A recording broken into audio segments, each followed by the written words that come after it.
영원하신 하나님의 걸음이 그렇듯이 시간의 걸음도 한순간도 멈춘 적이 없어서 어느덧 2020년 오늘 마지막 주일을 맞게 되었습니다.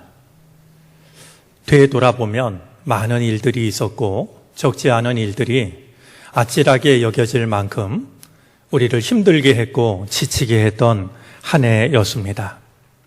그럼에도 불구하고 우리를 여기까지 인도하신 주님의 크신 은혜에 감사를 드립니다. 어디나 계신 주님께서 이 시간 어느 곳에서 예배하든 우리가 예배하는 그 자리에 함께 하시고 우리가 드리는 우리의 예배를 영광으로 받아주시기를 바랍니다. 오늘은 2020년을 보내는 마지막 송년 주일입니다. 이맘때가 되면 많은 사람들이 습관처럼 하는 말이 있습니다. 다사다난했던 한 해라는 말입니다. 다사다난이라는 말의 뜻을 우리는 어렵지 않게 짐작을 합니다. 많은 일들이 있었고 많은 어려움이 있었다라는 뜻이 되겠죠. 다사다망이라는 말도 있습니다. 다 망했다 이런 뜻이 아니라 그 망자는 바쁠 망자입니다. 많은 일로 바빴다. 이제 그런 뜻이 되는데요. 어느 순간 되돌아보니 한 해가 다 가는 모습을 보면 다사다망이라는 말도 실감이 납니다. 이제 다사다난이라는 말을 쓰지만 그 말의 반대의 의미를 가진 말도 있습니다. 일사일난이라는 말입니다. 한 가지 일로 어려웠다라는 그런 뜻인데요. 사실 2020년을 이야기한다면 다사다난이라는 말보다도 일사일난이라는 말이 어울리지 않는가 하는 생각이 듭니다. 왜냐하면 우리 모두를 가장 힘들게 했던 한 가지 일이 있었기 때문입니다.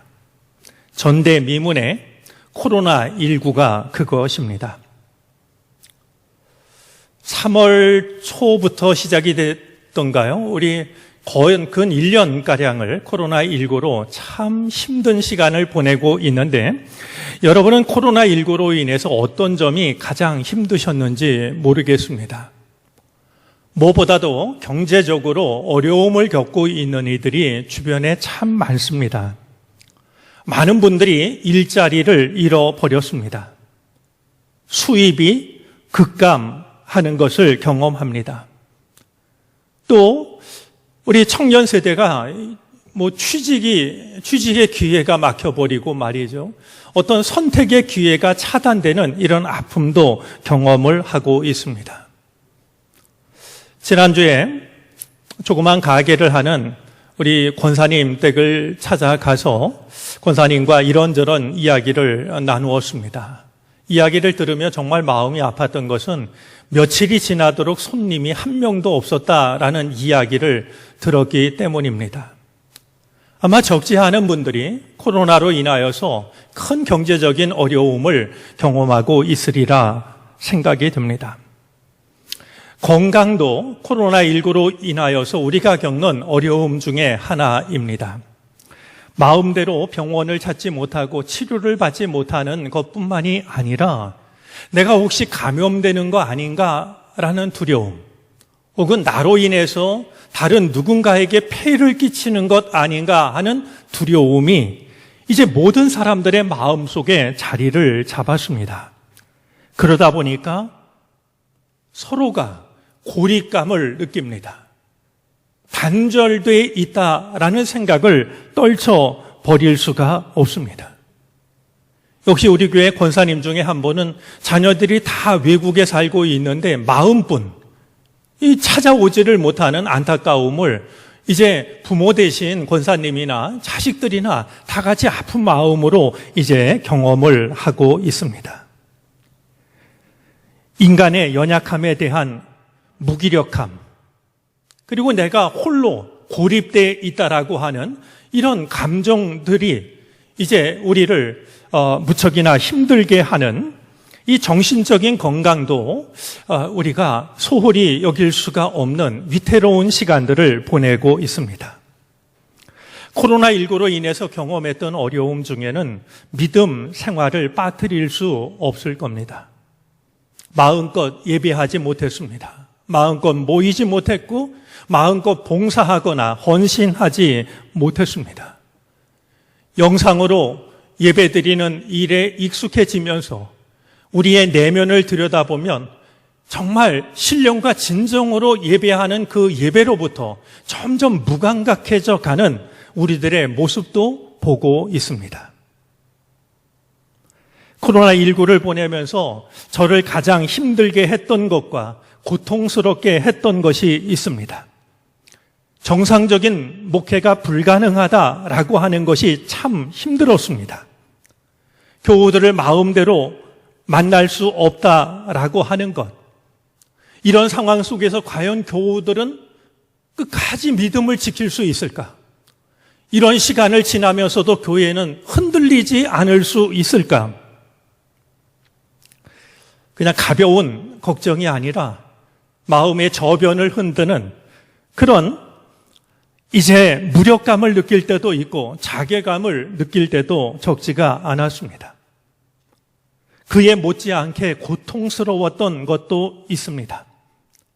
사회 속에서 교회가 점점 더 고립되어져 간다라고 하는 아마 가장 견디기 힘든 이 현실은 바로 이 교회가 사람들의 마음 속에서 멀어져 간다라고 하는 무익한 존재가 되어져 간다라고 하는 생각이었습니다.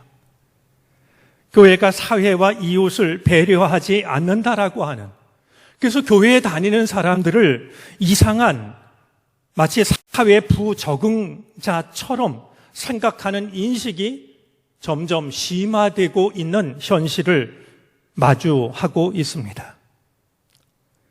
어쩌면 예수님의 말씀대로 하자면 오늘날 이 땅의 교회는 맛을 잃어버린 소금이 되어서 사람들에게 너무 쉽게 밟히는 그런 존재가 되어져 가는 것이 아닌가 하는 생각이 어쩔 수 없이 마음속에 남아 있습니다. 코로나19보다도 이런 현실이 마음을 더 괴롭고 무겁게 합니다. 이런 상황 속에서 우리가 이것을 이겨내기 위해서 과연 최선을 다하고 있을까? 이런 현실을 올바로 바라보면서 우리가 이것을 어떻게 해야 이겨낼 수 있는 것일까? 우리는 안간힘을 쓰고 있는 것일까 생각을 하면 마음이 더 무거워집니다. 그런 점에서 올 한 해는 이모저모로 일사일란의 한 해였다라고 여겨지는데요. 그럴수록 성서 일과를 따라 오늘의 우리에게 주어진 말씀은 우리에게 무엇을 말씀하실까? 다시 한번 말씀을 기다리게 됩니다. 2020년을 보내는 마지막 주일에 성서 일과를 따라서 우리에게 주어진 오늘의 말씀은 마치 오늘 우리가 겪고 있는 일들이 무엇인지를 알고 계시지 않나라는 생각을 하게 합니다. 오늘 본문이 포함되어 있는 제3이사야서, 이사야 56장부터 66장까지입니다. 이 제3이사야서가 기록될 당시의 예루살렘 또한 절망적인 상태였습니다. 가난과 곤경, 압제와 슬픔, 비난과 조롱이 가득했습니다. 포로 생활을 하던 바벨론에서 돌아왔지만 그들을 마주했던 것은 황무지와 같은 현실이었습니다. 어디에서도 그 무엇을 통해서도 희망을 찾아볼 수가 없었습니다. 어쩌면 우리를 가장 괴롭게 하는 것은 지금 내가 겪고 있는 괴로움보다도 그 괴로움에서 벗어날 길이 보이지 않는다는 사실입니다. 우리를 절망하게 하는 것도 마찬가지입니다. 지금 내가 겪고 있는 아픔도 아픔이지만 이 아픔이 언제 끝날지 모른다라고 하는 그 막연함이 우리를 절망하게 합니다. 당시 이스라엘 백성들이 그랬습니다. 어디에도 희망은 보이지 않았고 현실을 바꿀 만한 그 무엇인가가 그들에게는 존재하지 않았습니다. 그 절망스러운 상태가 언제 끝날 수 있을지 아무것도 짐작할 수가 없었습니다. 오늘 말씀은 그런 상황 중에 빠져 있는 하나님의 백성들에게 주어진 하나님의 말씀입니다. 감히 표현하기가 조심스럽지만 신구약 성경을 통해서 확인할 수 있는 하나님의 마음 혹은 하나님의 오래된 버릇이 있습니다. 하나님은 결코 하나님의 백성들을 포기하지 않으신다라는 사실입니다. 오늘 본문 상황 속에서도 하나님은 마찬가지입니다. 절망 속에 빠진 당신의 백성들을 포기하지 않으십니다. 오히려 위로하시고 격려하고 계십니다. 마치 잘못된 길로 가는 자식을 혼내고 야단치다가 그래도 안 되니까 매섭게 회초리를 들어 아프게 때리다가 너무 아프다고 울며 쓰러져 잠이 든 그 자식을 끌어안고 약을 발라주고 그의 등을 토닥이면서 이 녀석아, 나는 너를 사랑한단다. 마치 그 이야기를 들려주는 부모님처럼 나는 어떤 일이 있어도 너를 사랑한다. 너를 사랑하지 않는 것은 내게 불가능한 일이다. 하나님의 백성들을 향하여서 거듭 말씀하고 계시는 하나님의 심정이 전해집니다. 오늘 본문은 61장으로부터 62장으로 이어지는데요. 오늘 본문을 유심히 살펴보면 본문 속에는 나, 너, 그 이런 몇 가지 인칭 대명사들이 나옵니다. 우리 성경을 읽다가 때로 말씀을 이해하기가 어려운 것 중에 하나가 이 인칭 대명사가 누구를 말하고 있는가 하는 것을 이해하지 못할 때입니다. 사실 그것을 올바로 이해하지 못하면 성경을 전혀 다르게 받아들일 수밖에 없는 위험에 빠지기도 합니다. 그런 점에서 오늘은 본문 속에 나와 있는 이 인칭 대명사가 누구인지 이 인칭 대명사를 중심으로 말씀을 살펴보도록 하겠습니다. 가장 먼저 생각하고 싶은 것은 61장 10절부터 11절에 나오는 나라고 하는 인칭 대명사입니다.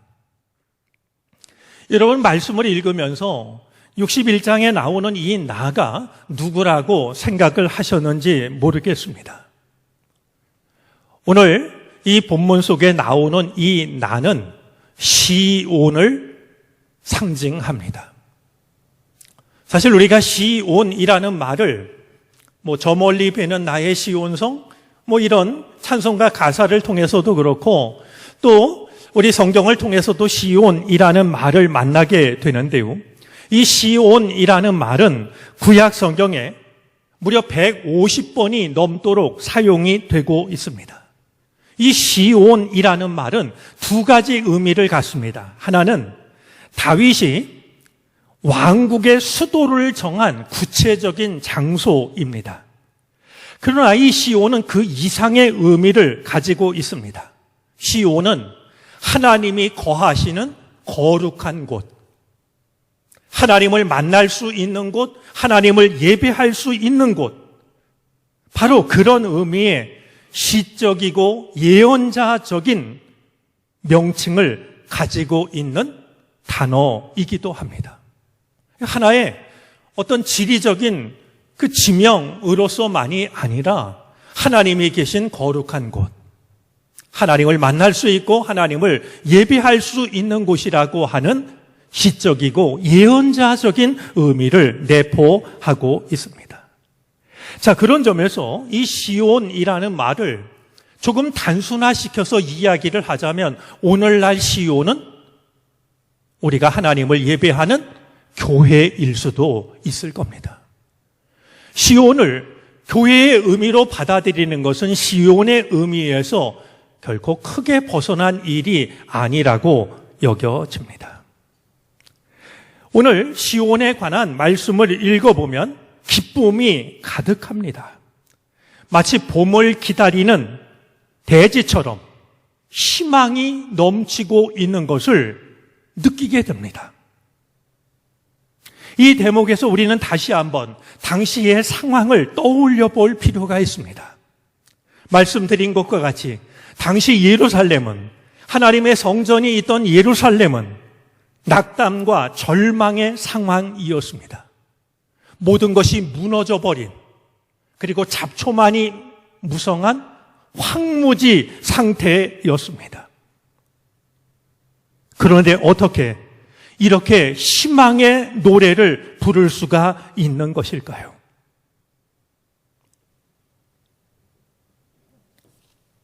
회복하실 분이, 우리를 회복하실 분이 누구인지를 알고 있었기 때문입니다.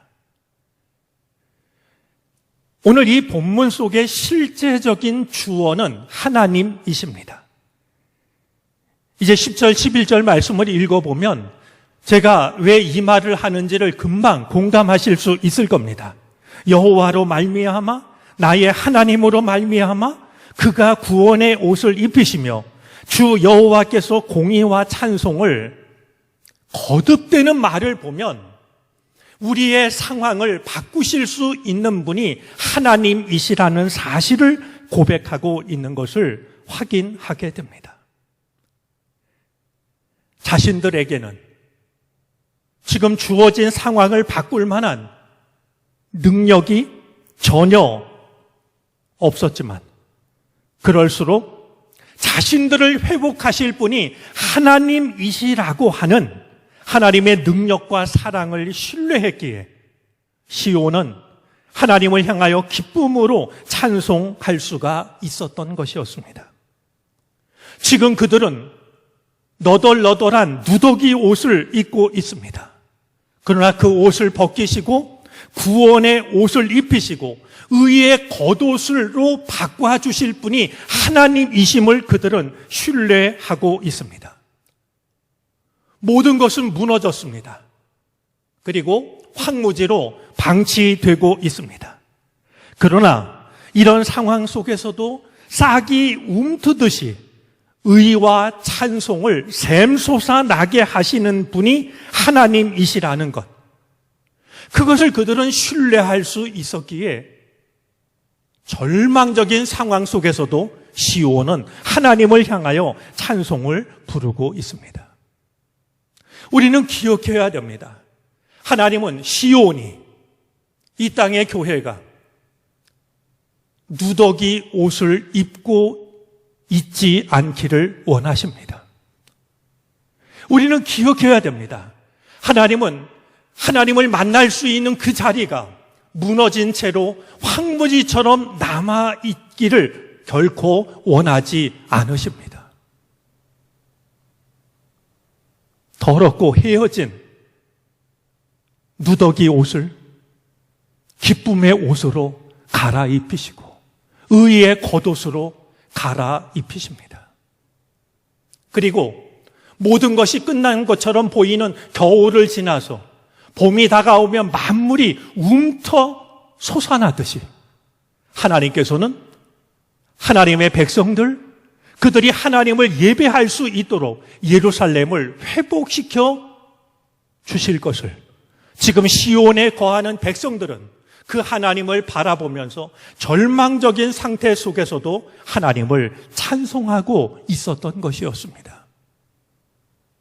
한 해를 보내며 우리가 잃어버린 것 중에 우리의 마음을 괴롭게 하는 것은 하나님의 영광이 무너진 것 아닐까? 이 땅의 교회가 하나님의 선한 도구로서의 사명을 잃어버린 것 아닐까 하는 마음을 빠뜨릴 수가 없습니다. 하지만 오늘 말씀이 우리에게 위로와 격려의 말씀이 되어질 수 있기를 바랍니다. 하나님은 우리들의 누더기 옷을 의의 옷으로 거룩한 겉옷으로 바꿔주시기를 원하십니다. 무너진 그 속에서 새싹이 움터 나오기를 원하고 계십니다. 하나님의 마음을 이해하면서 우리도 절망적인 상황 속에서도 마음을 다하여 하나님을 찬송할 수 있게 되기를 바랍니다. 다음으로 살펴보고 싶은 것은 62장 1절부터 5절 속에 반복해서 나오는 너라고 하는 인칭 대명사입니다.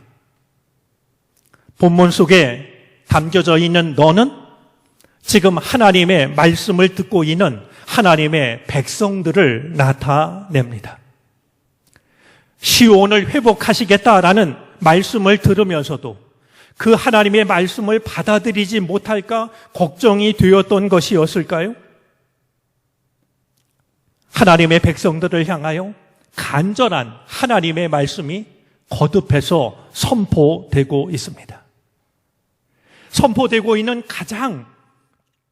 선포되는 말씀 중에 가장 중요한 한 가지 주제가 있습니다. 그것은 하나님이 너희들의 삶을 바꾸실 것이다 라는 것입니다. 너희들이 처한 상황을, 너희들이 겪고 있는 고통과 수치의 시간을, 너희들의 존재를, 너희들의 이름을 내가 바꾸겠다라고 말씀하십니다. 2절을 통해서 분명하게 말씀하시는 것이 있습니다. 사람들이 너를 부를 때에 주님께서 내게 지어주신 새 이름으로 부를 것이다 하는 말씀입니다. 사람들이 너를 부를 때 이제부터는 하나님께서 지어주신 새로운 이름으로 부를 것이다.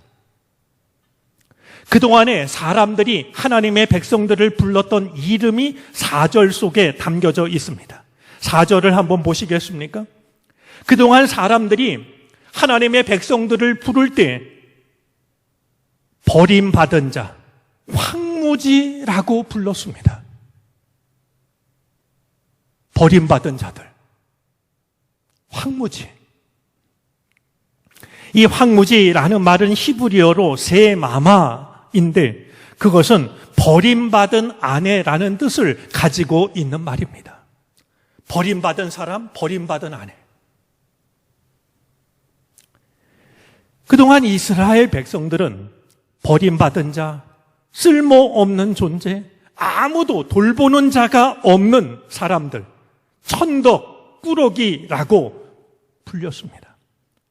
그렇게 조롱받고 손가락질 당하고 멸시를 받았던 것이었습니다. 그랬던 하나님의 백성들에게 이제 새로운 이름, 하나님께서 지어주신 새로운 이름이 그들에게 주어지고 사람들은 그 이름으로 너희를 부를 것이라고 말씀합니다. 하나님이 지어주실 새로운 이름이 역시 4절 속에 담겨져 있는데요. 헵시바와 뷸라가 그것입니다. 헵시바라는 말은 나의 기쁨이 그에게 있다 하는 뜻이고요. 새번역 성경은 이 헵시바라는 말을 더 실감나게 옮겼습니다. 하나님이 좋아하시는 여인. 뷸라라는 말도 마찬가지입니다. 결혼한 여인이라는 뜻입니다. 그동안은 조롱받던, 버림받은 자, 버림받은 아내 이렇게 불렸던 그들이 이제는 하나님께서 지어주신 새 이름으로 불려지게 되는데 하나님이 좋아하시는 여인, 결혼한 여인. 하나님께서 하나님의 백성들의 이름을 바꾸시는 이유가 4절 하반절에 기록이 되어져 있습니다. 제가 새번역 성경으로 읽어드리겠습니다. 이는 주님께서 너를 좋아하시며 내 땅을 아내로 맞아주는 신랑과 같이 되실 것이기 때문이다. 하나님께서 천덕꾸러기로 조롱받던 당신의 백성들에게 새로운 이름을 지어주심으로 이제는 새로운 이름으로 불리게 하시는 것은 하나님께서 너를 좋아하시기 때문이다. 하나님은 이 좋아하시는 마음을 감출 수가 없으셨던 것 같습니다. 이스라엘 백성들만 좋아하시는 게 아니라 그들이 사는 땅을 축복하십니다. 황무지라 불렸던 그 땅을 이제는 아내를 맞아주는 신랑과 같이 말이죠. 기쁨이 가득한 땅으로 바꾸어 주고 계신 것을 오늘 성경은 우리에게 일러줍니다. 너희를 향한 나의 사랑은 언제나 변함이 없다. 저는 오늘 이 말씀을 대하면서 마치 베토벤 교향곡 9번 이제 그 교향곡 중에 나오는 환희의 송가를 듣는 듯한 말이죠. 그런 벅찬 마음을 느끼게 됩니다. 절망의 땅에 희망을 잃어버린 하나님의 백성들에게 울려 퍼지고 있는 하나님의 사랑의 그 고백을 우리는 오늘 말씀을 통해서 만나게 되는 겁니다. 오늘 말씀이 우리에게도 동일한 의미와 무게로 다가올 수 있었으면 좋겠습니다. 힘들어하고 있는 우리들에게, 지쳐있는 우리들에게, 삶의 가치를 잃어버린 우리들에게, 그래서 낙심하고 절망하고 있는 우리들에게 나는 너를 여전히 사랑한다고, 내가 너의 이름을 바꾸겠다고, 내가 너의 존재를 바꾸겠다고, 이제 사람들은 너를 소중하고 아름다운 사람으로 부르게 될 것이라고, 이렇게 약속하시는 주님의 약속이 지쳐있는 우리들에게 주시는 하나님의 은총의 말씀이 되어질 수 있기를 바랍니다. 마지막으로 살펴보고 싶은 것은 62장 1절에 나오는 나라는 인칭 대명사입니다. 여기서 말하는 나는 누구일까요? 아마 어렵지 않게 짐작하셨으리라 여겨집니다만 그는 지금 이 하나님의 말씀을 대언하고 있는 이사야 예언자입니다. 지극히 당연한 사실 한 가지를 우리가 마음 깊이 확인했으면 좋겠습니다. 여러분, 절망의 시대일수록 희망을 전하는 사람이 필요합니다. 어둠의 시대일수록 빛을 전하는 사람이 필요합니다. 절망에 절망을 보태는 일은 손쉬운 일입니다. 어둠에 어둠을 보태는 일도 가장 가벼운 선택입니다. 하지만 무익합니다. 우리가 깨어있지 않으면 내가 알지도 못하는 사이에 절망에 절망을 보태는 삶을 살아가기가 쉽습니다. 어둠에 어둠을 보태는 선택을 하기가 쉽죠. 그런 점에서 우리는 이 절망의 시대에 하나님의 말씀을 위로와 희망으로 전하고 있는 한 사람, 그를 바라볼 필요가 있습니다. 중요한 것은 내 생각, 내 판단이 아닙니다. 하나님의 말씀이 온전히 이루어지는 것, 하나님의 말씀 속에서 희망을 찾아내고 길을 발견해내는 것이 필요합니다.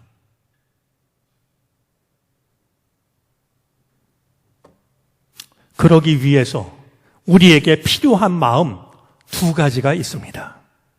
하나는 참을 수 없는 뜨거운 마음입니다. 이사야 선지자는 절망에 빠져있는 당신의 백성들에게 하나님의 말씀을 전하고 있는 자신의 심경을 62장 1절에서 이렇게 밝히고 있습니다. 제가 세 번역으로 역시 읽어드리겠습니다.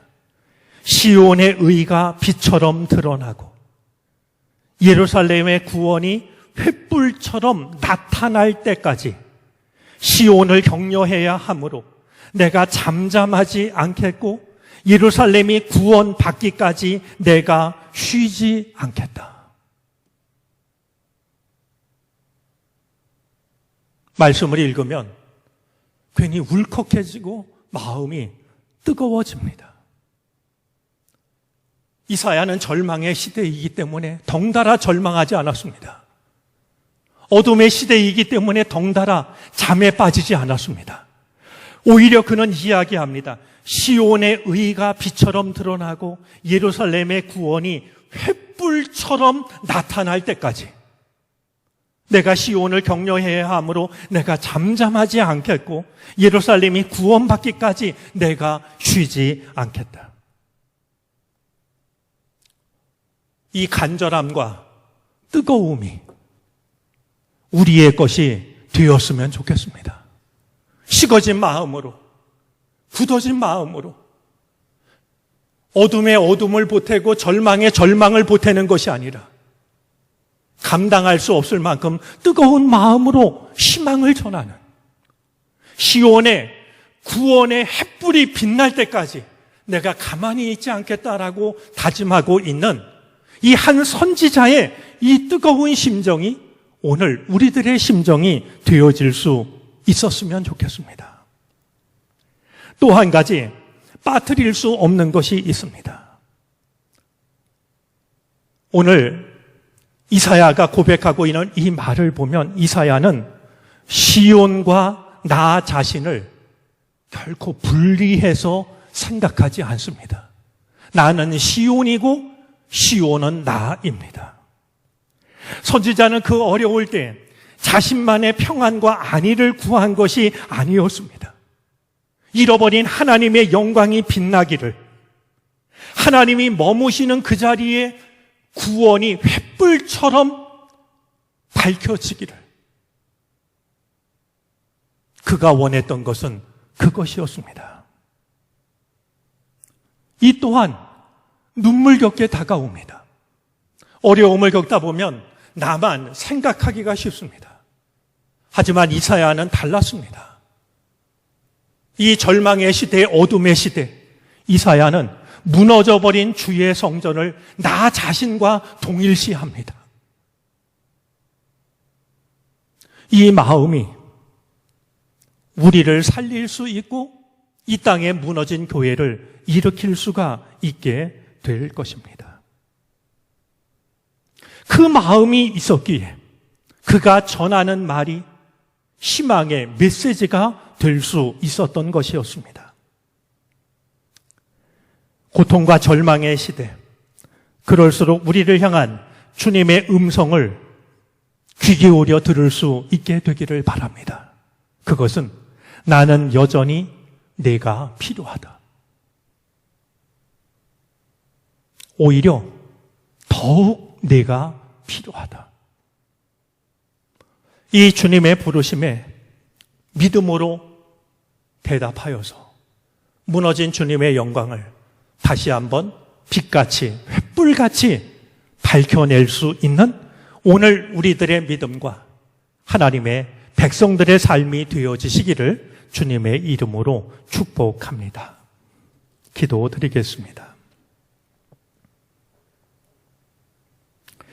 여기까지 인도하신 하나님 감사합니다. 되돌아보면 참으로 쉽지 않았던 한 해였습니다. 일상이 멈춰서고 신앙이 움츠러들었습니다. 이 어둡고 절망의 시절, 우리로 하여금 희망을 전하는 사람으로 살게 하옵소서. 나는 여전히 네가 필요하단다. 주의 음성을 듣는 우리가 되게 하시고 이 땅의 교회가 되게 하여 주시사. 절망의 시대, 어둠의 시대, 희망의 메시지를 전할 수 있게 하여 주시고 그 삶을 살아갈 수 있게 해 주시옵소서. 여기까지 인도하신 주님의 은혜, 마음을 다하여 감사드리며 예수 그리스도의 이름으로 기도를 드립니다. 아멘.